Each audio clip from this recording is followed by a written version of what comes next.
প্রথম অবস্থায় তিনি মহাপ্রভুকে শত্রু ভাবতেন, পরে যদিও মিত্র হয়েছিল।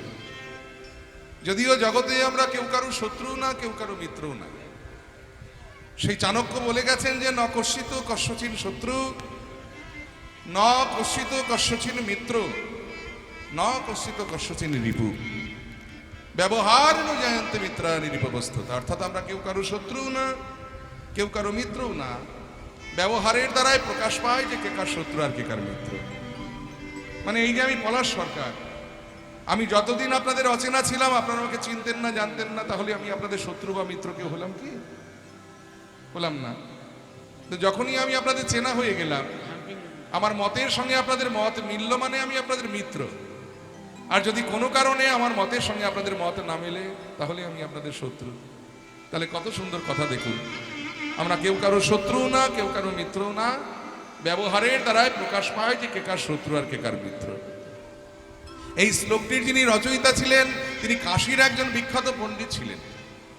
ন্যায় দর্শন শাস্ত্রে যার অগাধ পাণ্ডিত্য ছিল, যাকে সরস্বতীর বরপুত্র বলা হতো, যার নাম ছিল প্রকাশানন্দ সরস্বতীপাদ মহাশয়। এই প্রকাশানন্দ সরস্বতীপাদ মহাশয় ইনি প্রথম অবস্থায় মহাপ্রভুকে দু চোখে দেখতে পারতেন। মনে মনে চিন্তা করতেন, কেই সন্ন্যাসী রে বাবা, সন্ন্যাসী ধর্ম কেন এরকম হবে? সন্ন্যাসী তো দাঁড়ে দাঁড়ে ঘুরে ঘুরে দিব্যজ্ঞান ছড়িয়ে বেড়াবে, তো না তো ওই বেটা নবীন সন্ন্যাসী গলায় গাঁদা ফুলের মালা ঝুলিয়ে ওই মেয়ে ভোলানো শ্বাসে যে রাস্তা দিয়ে দিনরাত হরে কৃষ্ণ করতে করতে যাচ্ছে, তুমি কেমন সন্ন্যাসী? কিন্তু ভুল ভেঙেছিল সেদিন প্রকাশানন্দের, যেদিন মহাপ্রভুর সঙ্গে সামনাসামনি শাস্ত্র আলোচনায় বসেছিলেন। মহাপ্রভুর বদনে একটার পর একটা শ্লোকের বর্ণনা শুনতে শুনতে একসময় আছাড় খেয়ে পড়েছিলেন মহাপ্রভুর আতুল রাঙা চরণে, যে হায় হায়, এরকম একটা মানুষকে আমি এতদিন না চিনে না জেনে না সম্বন্ধে জগতে এত কটু কথা বলে বেরিয়েছি। বাবা পণ্ডিতের ধর্ম কি জানেন? পণ্ডিত যদি প্রকৃত পণ্ডিত হন, সেই পণ্ডিত যদি কাউকে চেনার আগে একবার অবজ্ঞা করে ফেলে, সেই পণ্ডিত যদি পরে তাকে চিনতে পারে, সঙ্গে সঙ্গে তাকে পূজা করে, আর পূজা করে ভগবানের সঙ্গে এক আসনে বসিয়ে দেয়। তাই যেহেতু প্রকাশানন্দ প্রকৃতার্থে পণ্ডিত ছিলেন, তাই তিনি মনে মনে চিন্তা করলেন যে এরকম একটা মানুষকে আমি এতদিন না চিনে না জেনে এনার সম্বন্ধে জগতে অনেক কটু কথা বলে বেরিয়েছি। এবারে যখন এই মানুষটাকে আমি চিনতে পেরেছি, তাহলে আমার ঘোষণা করে যাওয়ার দরকার এই মানুষটা সম্বন্ধে দু চারটে সত্য কথা। আর ঘোষণা করতে গিয়ে তিনি মহাপ্রভুকে কেন্দ্র করে একটি গ্রন্থ রচনা করে ফেললেন, যে গ্রন্থটির নাম হলো চৈতন্য চন্দ্রামৃত গ্রন্থ। আর সেই গ্রন্থে মহাপ্রভুকে উদ্দেশ্য করে এত সুন্দর সুন্দর শ্লোকগুলো লিপিবদ্ধ করা আছে।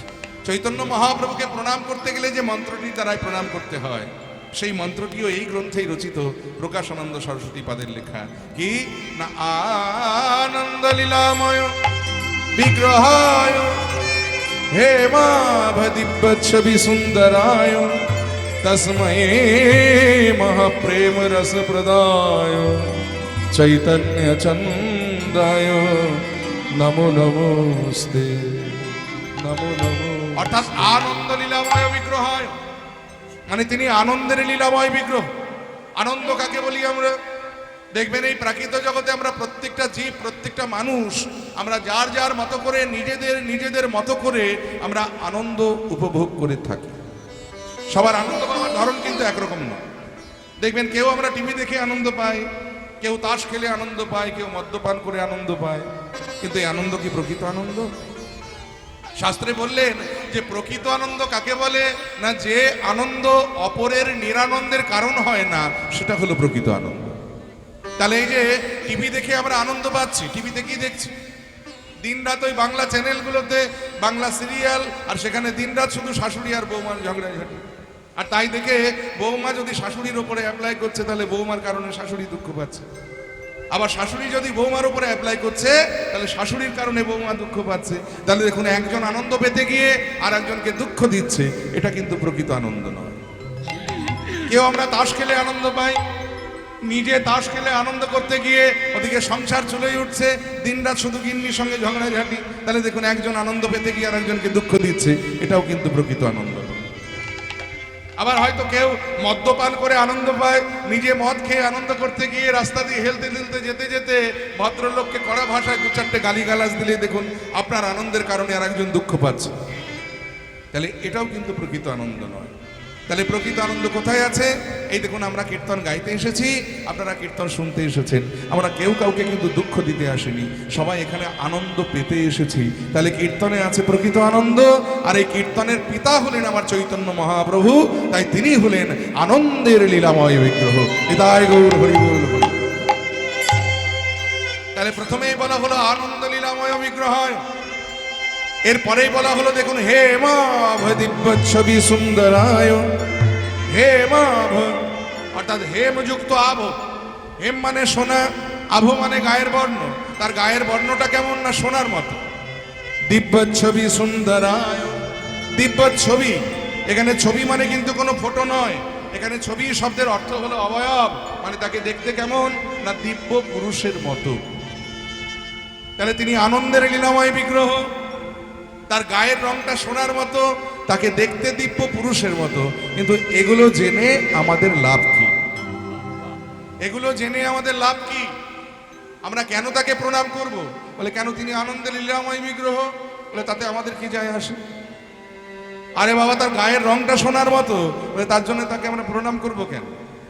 বলে কেন তিনি দেখতে দিব্য পুরুষের মতো, বলে তাতে আমাদের কি যায় এলো? আমরা প্রণাম কেন তাকে করব?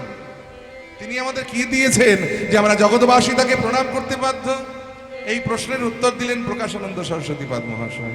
বলে আমরা কেন তাকে প্রণাম করব জানেন? কারণ তিনি আমাদের একটা মহামূল্যবান বস্তু দান করেছেন, যা ইতিপূর্বে কেউ কোনোদিন কাউকে কখনো দান করতে পারেনি। কি সেই বস্তু?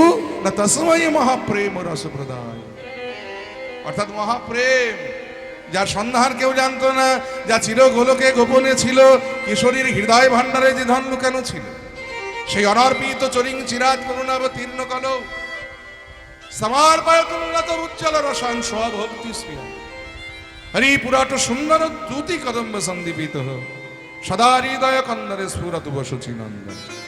অর্থাৎ যা চির অনর্পিত ছিল, যার সন্ধান কেউ জানতো না, যা চির গোলকে গোপনে ছিল, সেই কিশোরীর হৃদয় ভাণ্ডারের ধন, ইন্দ্রের বাঞ্ছিত ধন, ব্রহ্মার বাঞ্ছিত ধন, গোলকের গোপনের ধন, তিনি সেধে যেছে জীবের দ্বারে দ্বারে কৃপা করে দান করলেন। কি সেই বস্তু?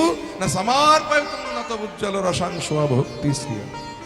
স্বভক্তি, দন্তস্বয় বাফালা স্ব মানে হলো নিজের, অর্থাৎ নিজের সম্পদ। নিজের সম্পদ দেখবেন কেউ কাউকে সচরাচর দিতে চায় না। কি বাবা, তাই না? আপনার লক্ষ লক্ষ টাকা থাকতে পারে, বিঘে বিঘে সম্পত্তি থাকতে পারে, দামি দামি গাড়ি থাকতে পারে, আপনি লোককে দান করে দেবেন? তেমনি ভগবান কৃষ্ণের একটা স্বভাব আছে, জানেন তো? এটা আমার কথা নয়, শাস্ত্র বাক্য।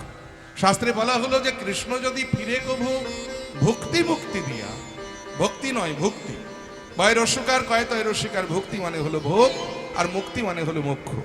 বলে কৃষ্ণ যদি ফিরে কভু ভক্তি মুক্তি দিয়া, প্রেম কভু নাহি দেন রাখেন লুকাই। এখন কেউ যদি বলে প্রভু আমি সারা রাত জেগে তোমার কীর্তন শুনবো, তুমি শুধু কৃপা করে আমার একতলা বাড়িটাকে দোতলা করে দাও, ভগবান বললেন বাবা অল্পের উপর দিয়ে বেঁচে গেলাম বাবা, তো দোতলা নয় চারতলা করে দেবো, হলো। আবার কেউ যদি বলে প্রভু আমি সারা রাত জেগে তোমার কীর্তন শুনবো, তুমি শুধু কৃপা করে আমার মেয়েটাকে ভালো জায়গায় বিয়ে দিয়ে দাও, ভগবান বলেন বেশ, কোনো চিন্তা নেই, তোর মেয়ের খুব ভালো জায়গায় বিয়ে দিয়ে দেব। আবার কেউ যদি বলে প্রভু আমি সারা রাত জেগে তোমার কীর্তন শুনছি, তুমি শুধু কৃপা করে এই মায়ার সংসার থেকে আমাকে মুক্তি পাইয়ে দাও, ভগবান বলে আরে বাপরে বাপ, আবার এটাও চাস? আচ্ছা বেশ, এটাও না হয় দিলাম। কিন্তু কেউ যদি বলে প্রভু আমি সারাটা জীবন তোমার নাম করব, তুমি শুধু কৃপা করে তোমার ওই প্রেম বস্তুটা একবার আমাকে দাও, ভগবান সাথে সাথে বলে দিলেন যে ওটি হবে না বাছা, ওটা আমি তোমায় দিতেই পারবো না, কারণ ওটা আমার নিজের সম্পদ, আর ওটা আমি তুলে রেখে দিয়েছি আমার নিজের মানুষের জন্যে। আমার নিজের মানুষ কারা? না যারা হলেন বৃন্দাবনের ব্রজ গোপীগণ, যারা সর্বস্ব পরিত্যাগ করে আমার সুখকে নিজের সুখ করেছে। আমি কেবলমাত্র আমার নিজের সম্পদটুকু আমি তাদের জন্য তুলে রেখে দিয়েছি, ওটা আমি তোমায় দিতে পারবো। কিন্তু সেই ভগবান যখন গৌর হয়ে এলেন কলির জীবের মাঝে, যে এতদিন কেবলমাত্র কিশোরীর হৃদয় ভাণ্ডারে লুকানো ছিল সেই ইন্দ্রের বাঞ্ছিত ধন, ব্রহ্মার বাঞ্ছিত ধন, গোলকের গোপনের ধন, সেই ব্রজের উন্নত উজ্জ্বল রস তিনি সেধে দিয়েছে জীবের দ্বারে দ্বারে কৃপা করে দান করলেন। তস্মৈ মহাপ্রেম রসপ্রদায়। এতদিন ভারতীয় দর্শন শুধুমাত্র চারটি স্তম্ভের উপরে দাঁড়িয়েছিল। কি কি? ধর্ম, অর্থ, কাম আর মোক্ষ। কিন্তু এই পঞ্চম পুরুষার্থ প্রেম, এই প্রেমের সন্ধান আমরা কেউ জানতাম না। এই প্রেম এনে দিয়েছিলেন আমার চৈতন্য মহাপ্রভু। তাই বললেন তস্মৈ মহাপ্রেম রসপ্রদায়, সেই মহাপ্রেম যিনি আমাদেরকে দান করলেন, সেই চৈতন্য চন্দ্রায় নমো নমস্তে। সেই চৈতন্য মহাপ্রভুকে আমরা প্রণাম জানাই। নিতাই গৌর হরি বল, হরি বল, হরি বল, হরি বল। সেই মহাপ্রভুর আতুল রাঙা চরণে প্রণাম জানিয়ে আমরা আস্বাদন করছি আমাদের বর্তমান আলোচ্য বিষয়। লীলা নয়, কিন্তু কাল থেকে যা কিছু হয়েছে সব লীলা হয়েছে। এর পরেও যেটা হবে সেটা সর্বলীলার মুকুটমণি, সর্বশ্রেষ্ঠ লীলা হবে। এখন যেটুকু হবে এই 12:30 পর্যন্ত, এটা হলো একটা আলোচনা মাত্র। সেটা কি না, গৌর গোবিন্দের রূপের কথা। প্রথমে আমরা গৌরাঙ্গের রূপের কথা শুনবো, তারপরে আমরা কৃষ্ণ রূপের কথা শুনবো। মহাজন লীলার এক পাশে দাঁড়িয়ে বললেন, আমার গৌরাঙ্গ রূপটা কেমন না, অমরম লাখো বানো গোরারূপ লাখো বানো কাঞ্চন যিনি। লাখো বানো মানে, লাখো মানে হলো লক্ষ, বানো মানে পোড়ানো, কাঞ্চন মানে সোনা।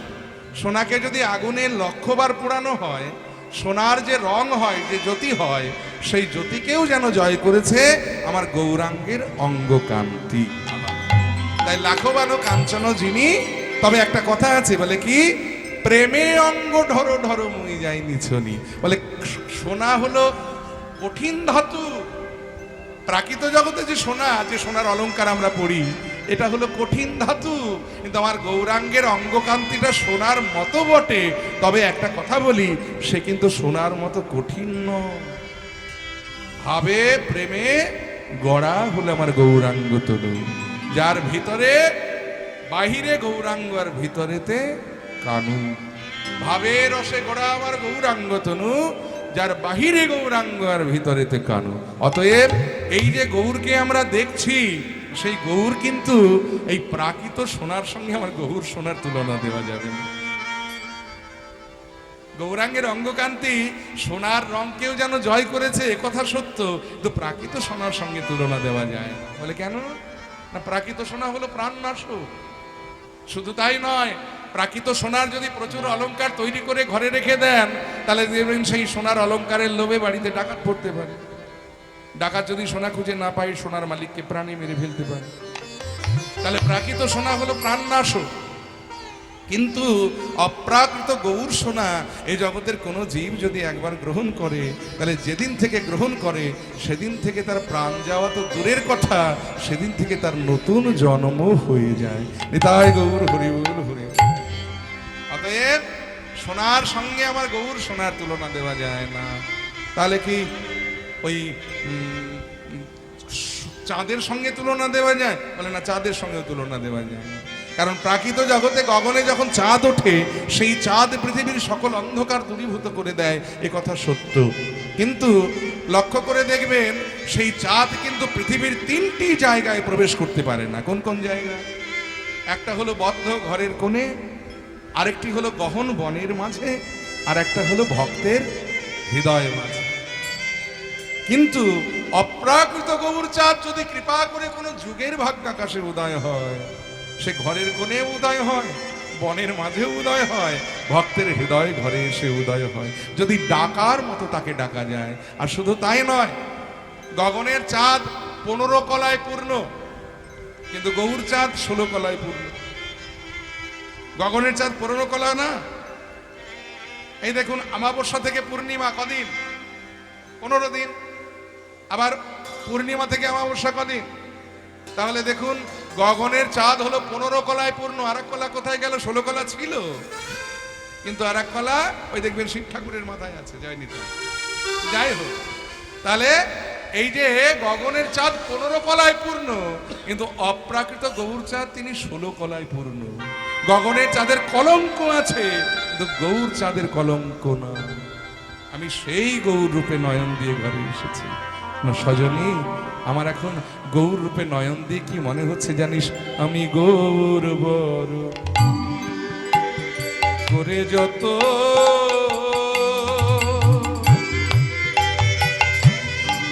আমি রাখব হিয়ার মাঝে, গৌর বরণ পরব ভূষণ যেখানে যাসারে। আমি গৌর বড় করে যত রাখিব কি যার মাঝে, গৌর বরণ পরব ভূষণ যেখানে যা সাজে। আমি গৌর বড় করে যত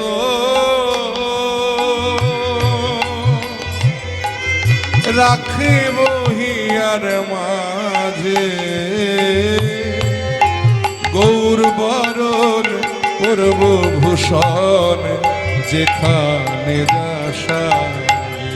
আমি গৌর বরণ করে যত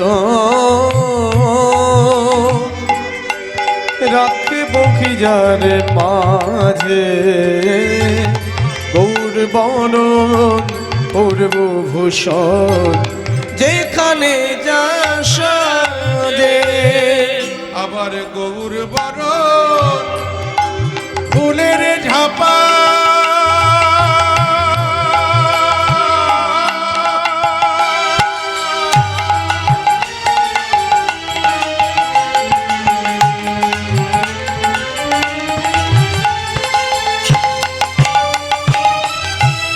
আমি লটন বাঁধব চুলে,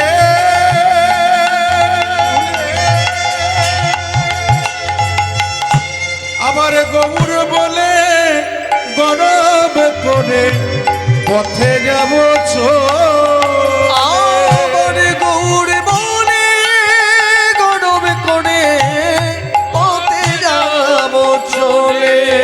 আমি গৌর বলে বেড়াইব, আমি গৌর বলে বেড়াইব, আমি গৌর বলে বেড়াইব, আমি গৌর বলে বেড়াইব। আহা নদিয়ার পথে পথে গৌর বলে বেড়াইব, ওই নদী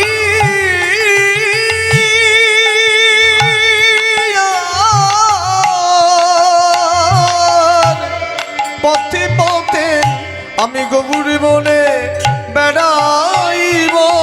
আহা নদিয়ার পথে পথে মুখে হা গৌর প্রাণ গৌর বলে, নদী আর পথে পথে মুখে হা গৌর প্রাণ গৌর বলে, নদী আর পথে পথে গৌর প্রাণ গৌর বলে, নদী আর পথে পথে নদী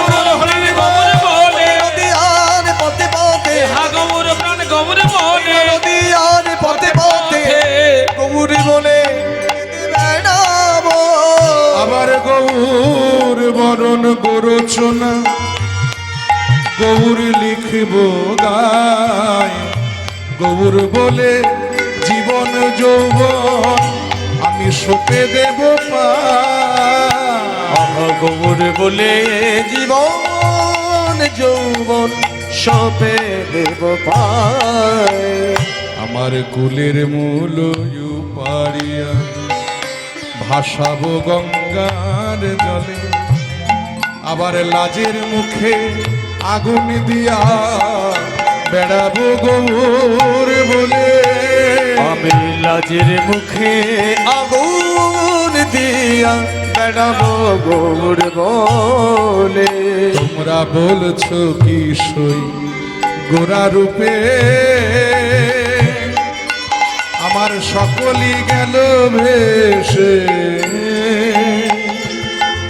আলোচন বলে কুতূহলে দেখবো বসে বসে। আলোচন বলে কুতূহলে দেখব বসে বসে। আমার কেবা গেল আর কেবা আছে, কেবা গেল আর কেবা আছে। আমি গৌর ভালো বেসেছি বলে কেবা গেল আর বাজাচ্ছে। আমি গৌর ভালো বেসেছি বলে কে বা গেল যার কে বা আছে। আমি গোবর ভালো বেসেছি বলে কে বা গেল আর কে বা আছে। আমি গৌর ভালো বেসেছি বলে দেখবো কারাই আমায় ভালোবাসে। আমি গৌর ভালো বেসেছি বলে আমি দেখবো কারাই আমায় ভালোবাসে। আমি গৌর ভালো বেসেছি বলে কারাই আমায় ভালোবাসে। আমি গৌর ভালো বেসেছি কারাই আমার ভালোবাসে, গৌর ভালোবেসেছি বলে কারাই আমার আমি ভালোবাসে, গৌর ভালোবেসেছি বলে কারাই আমার ভালোবাসে। আমাকে বা গেল আজ কে বা আছে। সেই গৌরাঙ্গ রূপলাবণ্য এমনই, সেই রূপলাবণ্যে যারা নয়ন দেয় তাদের দশাটা এমনই হয়। ওই রূপ যে দেখেছে সেই ভুলেছে, ওই রূপে যে একবার নয়ন দিয়েছে সেই প্রাকৃত জগতের সকল কিছু তার বিস্মরণ হয়ে গেছে। সে গৌর গৌর গৌর বলতে বলতে গোটা জীবনটা কাটিয়ে দিয়েছে। কারণ এই রূপ তো যে সে রূপ নয়, একটা দুটো চাঁদ নয়। আমার কি মনে হয় জানিস না গরি, গৌর রূপের নয়ন দিয়ে আমার মনে হলো কি ছাড়ো শারদ, কি ছাড়ো শারদ কোটি শশী, শারদ কোটি শশী। আহা কি ছাড়ো শারদ, কি ছাড়ো শারদ কোটি শশী, শারদ কোটি শশী।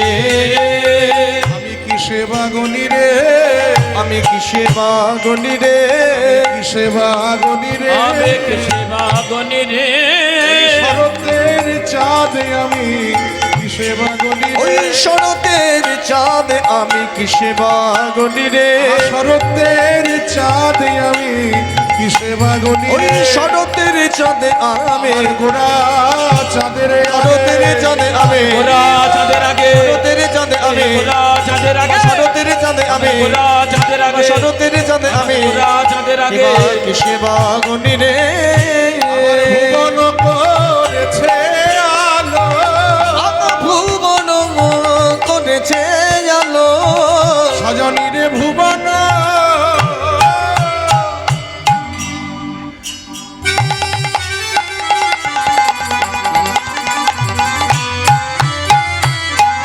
করেছে আলো,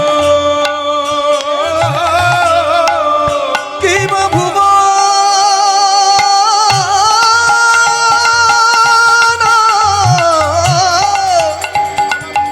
করেছে আলো, আয় আমার গোরা মুখের হাসি, ওই না ভুবন করেছে আলো, আগা গোনা মুখের হাসি, যেন সুধা ঝরিছে, সুধা ঝরিছে, হাসি নয় হাসি নয়, যেন সুধা ঝরিছে, ওই হাসি নয় হাসি নয়, সুধা ঝরিছে, ওই হাসি নয় হাসি নয়, যেন সুধা ঝরিছে, ওই হাসি নয় হাসি নয়, গোরা মুখ ইন্দু হতে, হাসি নয় হাসি নয়, গোরা মুখ ইন্দু হতে, হাসি নয় হাসি নয়, গোরা মুখ ইন্দু হতে, হাসি নয় হাসি নয়, গোরা মুখ ইন্দু হতে, হাসি নয় যেন সুধা ঝরিছে। বলে একটা দুটো চাঁদ নয়, শরতের কোটি চাঁদ কেউ যেন হার মানিয়েছে আমার গৌরাঙ্গের উপলাবণ্য। আহা, কারণ এই যে ছটা ঋতু না, ছটা ঋতুতে সবচাইতে সুন্দর চাঁদ ওঠে শরৎকালে। শরতে চাঁদকে আকাশে সবচাইতে সুন্দর দেখায়। একজন নাগরিক অপর নাগরিকে বলছে জানিস, গৌর রূপে নয়ন দিয়ে আমার মনে হলো যে শরতের একটা দুটো চাঁদ নয়, গগনে শরৎকালে যে চাঁদ ওঠে সেই চাঁদ যেন কোটি চাঁদকে একত্রিত করলে যে শোভা হয়, আমার গৌরাঙ্গের রূপলাবণ্য যেন সেই চাঁদের শোভাকে হার মানিয়েছে। আর গৌরাঙ্গের মুখের হাসি, ও তো হাসি নয়, যেন রাশি রাশি সুধা ঝরছে। বলে কেন না, গৌরাঙ্গের মুখটা যদি একটা ইন্দু মানে চাঁদ হয়, ইন্দু মানে হলো চাঁদ, চাঁদের অপর নাম হলো সুধাকর। সুধাকরকে সন্ধি বিচ্ছেদ করলে কি দাঁড়ালো? সুধাযুক্ত আকর। সুধা মানে হলো অমৃত, আকর মানে হলো বাসস্থান, অর্থাৎ অমৃত মানে সুধা যেখানে থাকে তাকে বলা হয় সুধাকর। তাহলে চাঁদের অপর নাম যদি সুধাকর হবে তাহলে চাঁদের সুধা থাকে। তা গৌরাঙ্গের মুখটা যদি একটা চাঁদ হয় তাহলে মুখের যে হাসিটা, এ হাসি তো নয়, যেন রাশি রাশি সুধা ঝরে পড়ছে। তাই কি ছাড়ো শারদ কোটি শশী, ভুবন করেছে আলো আমার গোরা মুখের হাসি। আহা, আর ওই হাসি যে দেখেছে সেই ভুলেছে। শুধু তাই নয়, আবার কি করেছে জানিস? ভাঙগঞ্জে মদন মদন ধান কি, আহা মদন ধান কি, ভাঙগঞ্জে মদন মদন ধানুকে, আগা মদন ধানুকে রে সজনী রে, ভাঙগঞ্জে মদন মদন ধান কি, আহা মদন ধান কি, আগা ভাঙগঞ্জে মদন মদন ধানুকে, মদন ধানুকে রে। আমার গৌরাঙ্গের ললাট আকাশে যে ভ্রু দুটো আছে, এই জোড়া ভ্রু দেখে মনে হলো যেন ভ্রু নয়, যেন মদনের ধনু। আর তাতে কি হলো জানিস? বলে কি হলো? সেই মদন ধানুকি দিয়ে আহা কুলবতী উনমতী, ওই না কোনো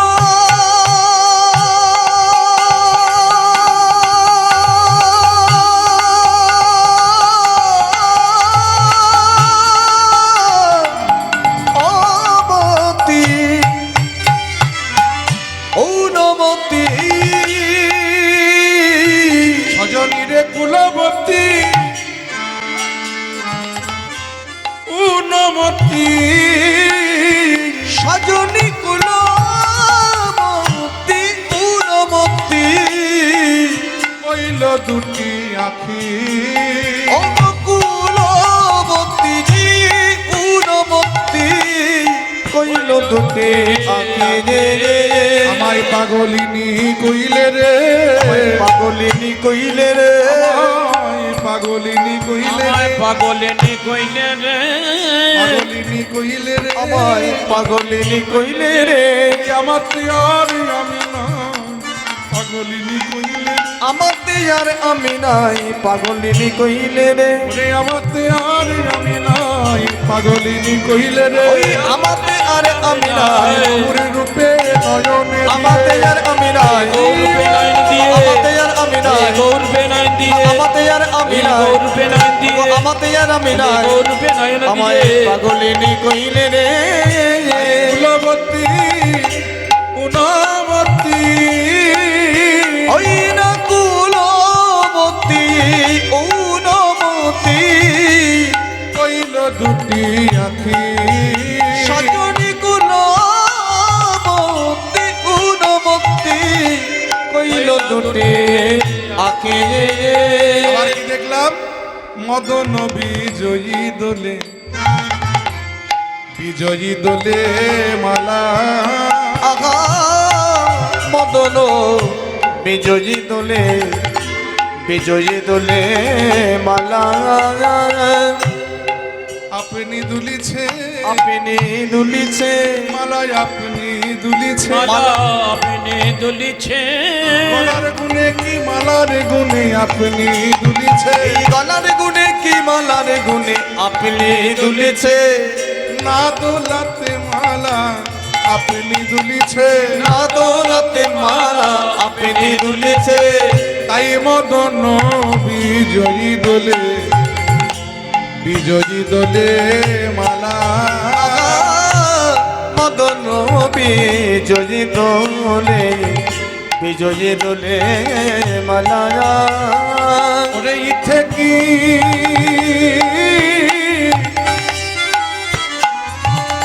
পরাণ দিরে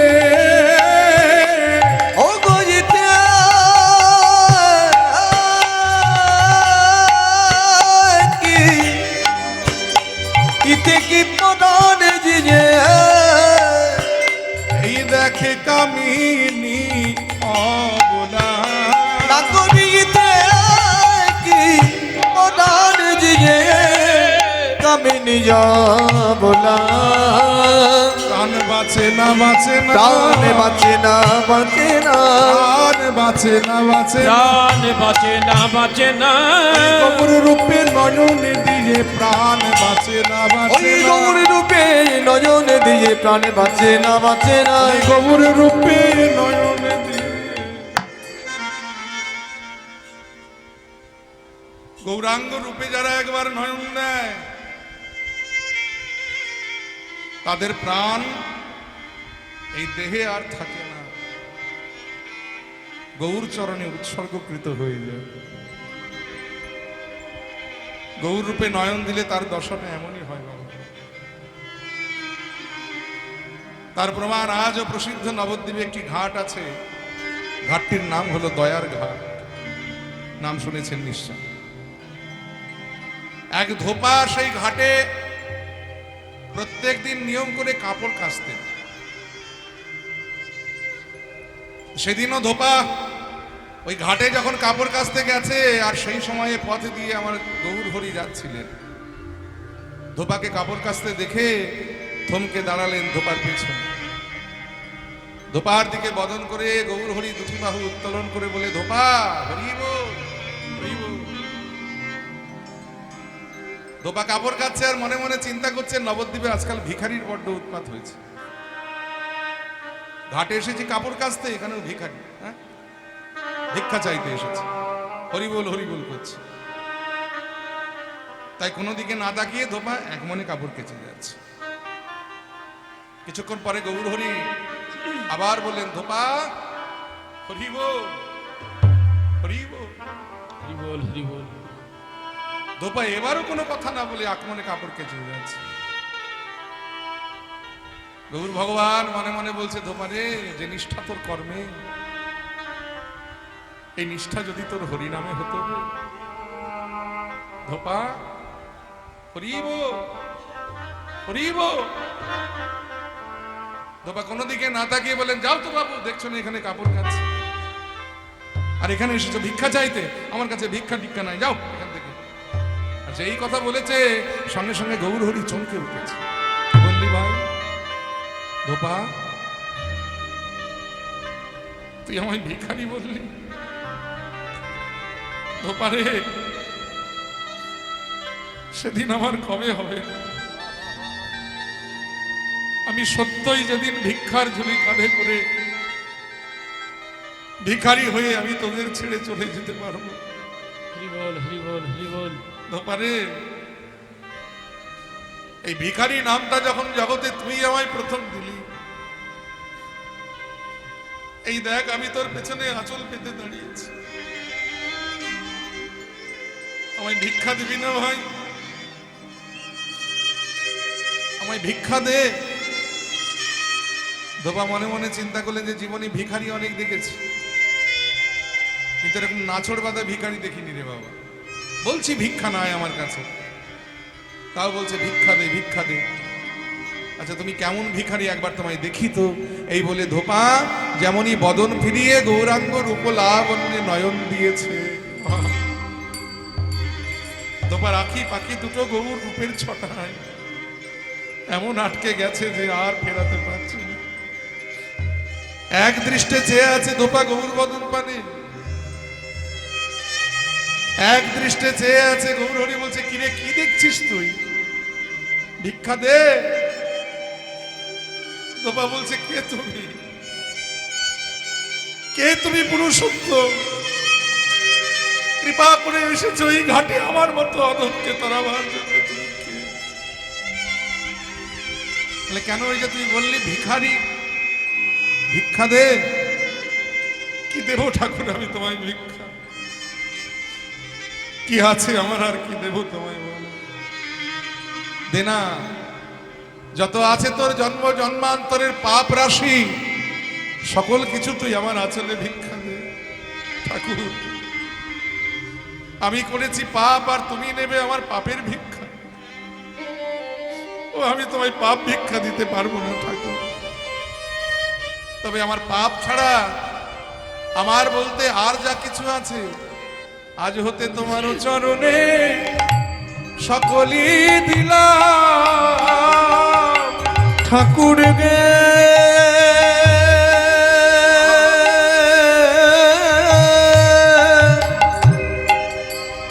আমিও চরণে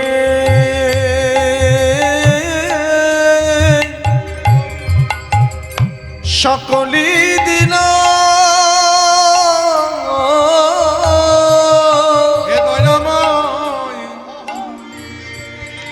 আমি তোমার চরণে সকলি দিলাম অগদয়াময়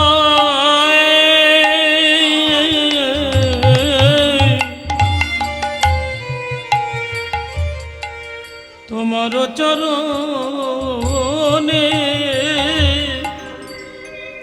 আমার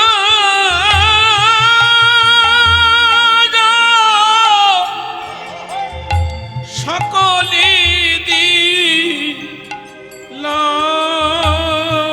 দিলাম তুমি অনুগত করে আমায় গ্রহণ করো আমি তোমার চরণে সকলি দিলাম ও তুমি অনুগত মনে বলে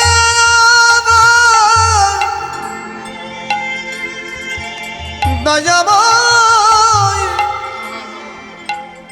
তুমি গ্রহণ করো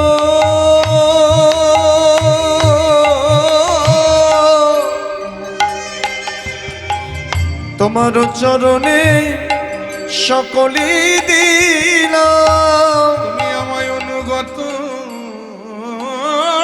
করে গ্রহণ করো।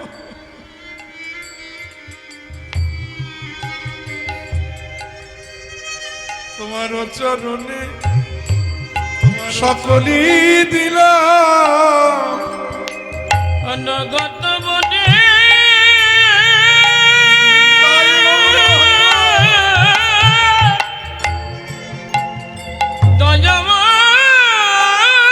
দয়াময় তুমি গ্রহণ করো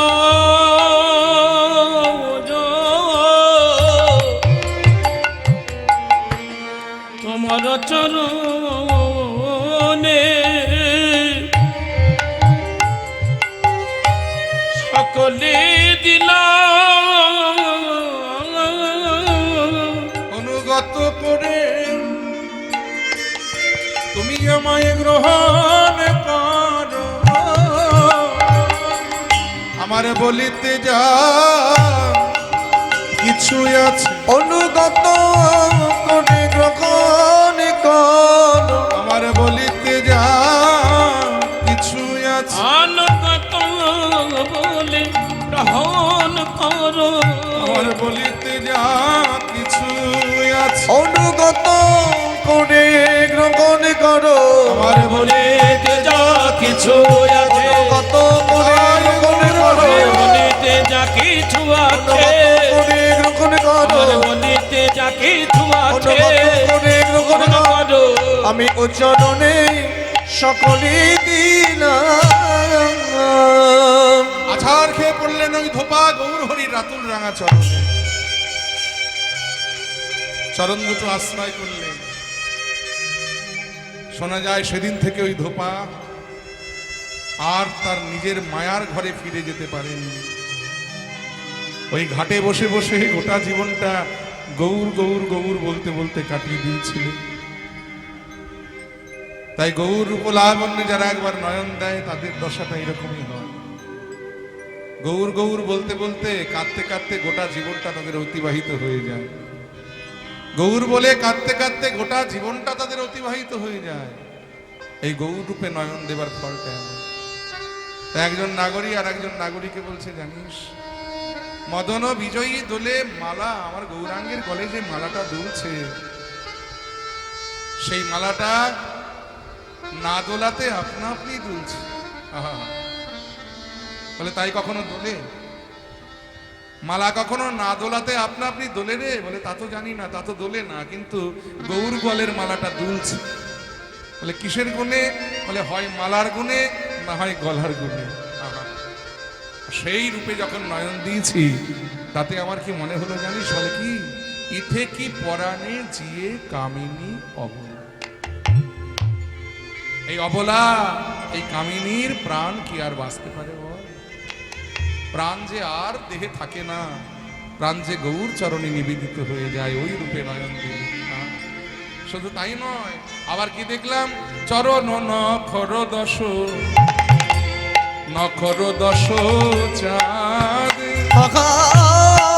চরণ নখর দশ, নখর দশ চাঁদ। দেখলাম চরণ নখর দশ, নখর দশ চাঁদ। চরণ নখর দশ, নখর দশ চাঁদ। আমরা তো জানি চাঁদ থাকে গগনে, চাঁদ থাকে আকাশে, কিন্তু নবদ্বীপের আজকে কি শোভা! বলে কি, স্মরণে নিয়েছে, স্মরণে নিয়েছে চাঁদ স্মরণে নিয়েছে, চাঁদ শরণ নিয়েছে আমার গৌরাঙ্গের নখ চন্দ্রে স্মরণে নিয়েছে, আমার গৌরাঙ্গের নখ চন্দ্রে স্মরণে নিয়েছে, গৌরাঙ্গের নখ চন্দ্রে স্মরণে নিয়েছে, ওই গৌরাঙ্গের নখ চন্দ্রে স্মরণে নিয়েছে। গৌরী কৃপা করো মনে। আসলে কি হয়েছে, এই যে নদিয়ার নাগরীরা কথোপকথন করছে আমার গৌরাঙ্গকে নিয়ে, গৌরাঙ্গের রূপের আলোচনা করছে, গগনের চাঁদ মনে মনে ভাবছে যে এতদিন জানতাম যে জগতে আমি একমাত্র সুন্দর, কিন্তু আমার থেকে সুন্দর নাকি আর এক চাঁদ নবদ্বীপের আকাশে উদয় হয়েছে।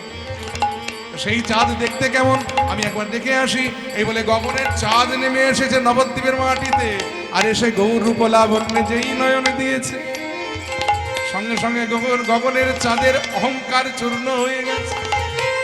মনে মনে ভাবছে এমনও রূপের মানুষ পৃথিবীতে আছে। তো গগনের চাঁদ গৌর চরণে স্মরণে নিয়ে বলছে, হে গৌর চাঁদ, এতদিনই আমার অহংকার ছিল আমি বড় সুন্দর, কিন্তু আজ তোমার রূপের কাছে আমার অহংকার চূর্ণ হয়ে গেছে, তাই আমি স্মরণে নিলাম হে, স্মরণে নিলাম হে, স্মরণে নিলাম হে, শরণ নিলাম হে, তুমি আশ্রয় দাও হে, তুমি আশ্রয় দাও হে। তোমার রাঙা চরণে আমায়, যদি চরণে জায়গা না থাকে তাতেও দুঃখ নয়, তোমার চরণে যে 10টি নখে আছে, তুমি একটা কাজ করো, আমায় আশ্রয় দাও হে, আমায় আশ্রয় দাও হে। তোমার 10 নখে 10 খণ্ড করে আশ্রয় দাও, 10 নখে 10 খণ্ড করে আশ্রয় দাও হে। চরণের 10 নখে 10 খণ্ড করে আশ্রয় দাও।